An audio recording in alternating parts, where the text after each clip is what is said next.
Dans un précédent épisode du faisceau des lecteurs, je mentionnais l'argument cosmologique et j'avais promis de le traiter plus tard. Et comme dit le proverbe, mieux vaut 1000 refus qu'une promesse non tenue. L'argument cosmologique est un argument assez connu que je vais me faire un plaisir de décortiquer ici pour vous. Il se propose de répondre par la rationalité à la question est-ce que Dieu existe? Dans cette époque de grande confusion où tout se vaut et plus rien n'a de sens, cette question peut sembler malvenue pour certains athées qui pensent que c'est des histoires à dormir debout pour esprits crédules. Pour d'autres, le fait même de se poser des questions sur l'existence de Dieu est un blasphème. Il faudrait se contenter d'écouter sans broncher les détenteurs de la science religieuse. Tous oublient cependant que le Coran lui-même nous invite à réfléchir, à questionner, à étudier, à lire, à utiliser notre esprit critique pour construire une croyance solide fondée sur des preuves en utilisant la raison, la contemplation, la méditation et pas simplement sur des superstitions qui font fi du réel. Et bien plus que de savoir si Dieu existe ou si on y croit, il faut se demander à quel Dieu croit-on. Car il se peut que deux musulmans ne croient en fait pas du tout au même Dieu, car l'un et l'autre projettent sur la même divinité des choses opposées. Au point que lorsqu'on entend certains parler d'islam, on se demande si on parle bien de la même religion. Comme le dit l'adage, dites-moi votre définition de Dieu et je vous dirai si j'y crois.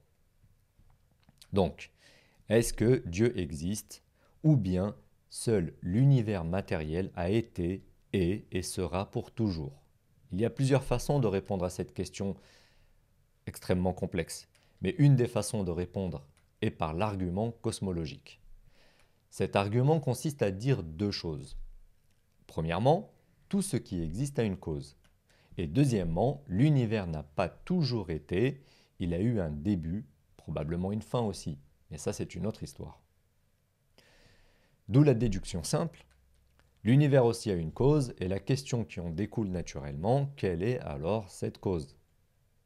Alors d'abord, est-ce que la première supposition, tout ce qui existe a une cause, est vraie? Croire que quelque chose peut surgir du néant est plus tiré par les cheveux que de croire en la magie. Au moins avec la magie, on se doute d'où surgit le lapin blanc, puisqu'il y a un chapeau et un magicien. Si quelque chose peut exister à partir de rien, alors on devrait devrait voir cela se reproduire partout et tout le temps. À moins que l'on s'accorde à dire que seule la première étincelle de vie n'a été causée par rien et serait à l'origine de tout le reste. Le reste étant un enchaînement de causes et d'effets. En tout cas, l'expérience quotidienne et l'expérimentation scientifique confirment ce principe de cause à effet. Francesco Redi, Pasteur et Homer en leur temps ont déjà détruit la notion de génération spontanée. Rien ne naît spontanément sans aide extérieure, pas même les êtres microscopiques, les bactéries, etc., qui sont aussi des êtres vivants. Ce qui existe doit forcément avoir une cause. Ce qui vit ne peut en aucun cas venir de matière non animée. Ceci a été prouvé par bien des gens, à commencer par Pasteur. La conservation de la masse est une loi fondamentale de la chimie et de la physique. Elle indique non seulement qu'au cours de toute expérience, y compris si elle implique une transformation chimique, la masse se conserve, mais aussi que le nombre d'éléments de chaque espèce chimique se conserve. Lavoisier, dans son traité élémentaire de chimie, l'exprimant en ces termes, je cite, « Car rien ne se crée ni dans les opérations de l'art ni dans celles de la nature, et l'on peut poser en principe que dans toute opération, il y a une égale quantité de matière avant et après l'opération, et que la qualité et la quantité des principes est la même, et qu'il n'y a que des changements, des modifications. » En langage commun, ça donne la phrase que tout le monde connaît, rien ne se crée, rien ne se perd, tout se transforme. Avant cela, au IVe siècle, avant Jésus-Christ, Anaxagore partait de ce principe, et il disait, il n'y a ni création ni destruction, il y a seulement union et séparation d'éléments. Le Coran nous informe que seul Dieu est capable de ce prodige. Quand on peut lire dans la sourate 30, verset 19, Du mort, il fait sortir le vivant, et du vivant, il fait sortir le mort. Bien sûr, c'est une traduction approximative, je vous renvoie au texte en arabe pour la citation exacte. Alors voyons maintenant la deuxième supposition. Est-ce que l'univers a eu un début ou a-t-il toujours existé dans un passé éternel? D'après les connaissances actuelles de la science, l'univers tend à épuiser petit à petit ses énergies. A priori, l'univers est en expansion et les objets s'éloignent les uns des autres de façon accélérée, ce qui amène les scientifiques à la conclusion que l'univers grandit de manière exponentielle. Si l'univers a toujours été là, il n'aurait déjà plus d'énergie disponible à consommer. Cela nous oriente vers un univers qui a un début bien défini, tout du moins qui a un instant zéro au-delà duquel on ne peut aller. C'est le mur de Planck. En 1915, Albert Einstein a présenté sa théorie de la relativité générale, ce qui nous a permis de parler pour la première fois du passé de l'univers et de prédire que celui-ci est en expansion. Grâce à Edwin Hubble, nous avons non seulement pu confirmer que l'univers est en expansion, mais qu'il est aussi apparu d'un seul point dans un passé fini déterminé, ce que nous avons appelé le Big Bang. Depuis, d'autres éminents scientifiques ont prouvé qu'un univers en continuelle expansion à travers son histoire ne peut être éternel dans le passé, mais doit avoir un début absolu. Cela s'applique aussi aux univers parallèles si, toutefois, ces choses-là existent. Les scientifiques doivent faire face au problème d'un début cosmique. À l'heure actuelle, on ne sait toujours pas ce qu'il y a eu avant le Big Bang si seulement il y a eu quelque chose. Mais si les deux suppositions du début sont vraies, alors tout ce qui existe a une cause et l'univers a donc un début défini. Cela veut dire que la conclusion est vraie également. L'univers a une cause. Et comme l'univers ne peut être en même temps sa propre cause et son propre effet, sa cause doit être d'une puissance incommensurable, au-delà de la matière et de l'espace et du temps, puisqu'on sait maintenant que ces choses-là sont liées. Pour résumer, cette cause doit être immatérielle, puisque hors de la matière, hors de l'espace, hors du temps, donc éternelle, elle-même sans cause aucune et incroyablement puissante. On voit bien que cette cause ultime toute puissante, que l'on nomme Dieu, la seule cause qui n'a été causée par rien et qui est la cause ultime à l'origine de toutes les autres, est un Dieu qui ne peut être affecté ni par le temps, ni par l'espace, ni par la matière. Rien à voir donc avec cette interprétation naïve de Dieu à l'image de l'homme, qui serait caché quelque part dans les cieux et qui nous surveillerait comme on surveille des hamsters. Le Coran nous confirme cette vision dans la sourate 112.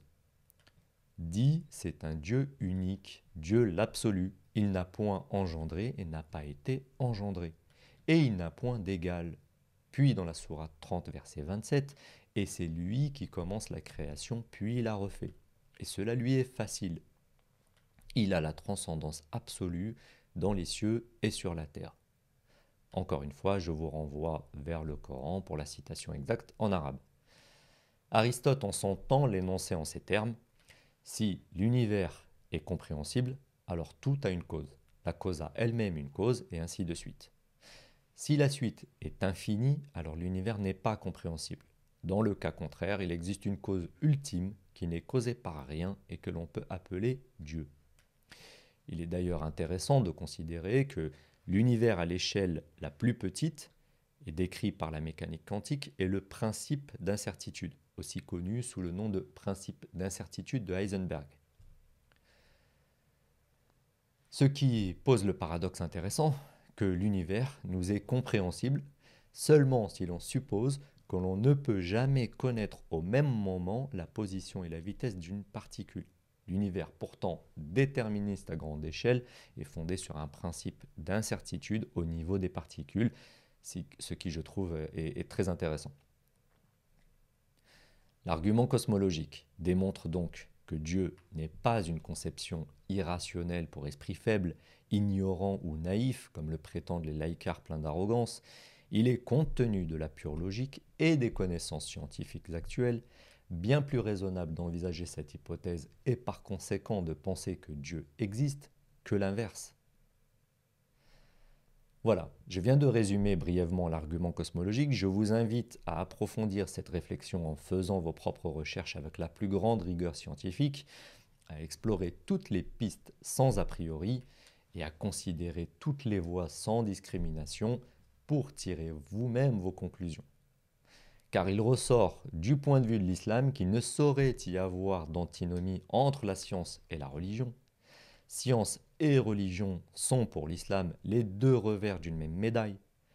D'ailleurs, 1000 ans de règne en tant que civilisation islamique florissante, à la pointe de la technique et des sciences, rayonnant à travers le monde, devrait inciter les modernistes à un peu plus d'humilité et un peu plus d'esprit critique. Quant aux détenteurs de la tradition islamique, je leur dis amicalement, ils devraient sérieusement remettre de l'intellect dans tout ça pour recréer la brillante civilisation de nos ancêtres, car ils n'ont jamais été aussi éloignés de l'esprit de la religion que depuis qu'ils ont favorisé le dogme au détriment de la raison. D'ailleurs, dans la sourate 30, verset 24, on peut y lire « Il y a en cela des preuves pour des gens qui raisonnent ». La pensée occidentale, quant à elle, qui est en train de déconstruire tout ce qui faisait les civilisations traditionnelles en mettant sur le même pied d'égalité des choses antinomiques, oublie que certains principes sont universels. Universel qui vient d'ailleurs de univers. D'ailleurs, cet univers qui est régi selon un calcul minutieux. Par exemple, la dualité matière-énergie, la dualité espace-temps, la dualité matière-antimatière, la dualité position-momentum, la dualité matière visible, matière noire, la vie, la mort, le matériel, le spirituel, le principe masculin et le principe féminin, le jour, la nuit, le bien, le mal, etc., etc. Enfin, cette pensée occidentale, rejetant cette conception verticale du monde, s'enferme chaque jour un peu plus dans une religion qui ne dit pas son nom, mais qui est la négation de toute religion.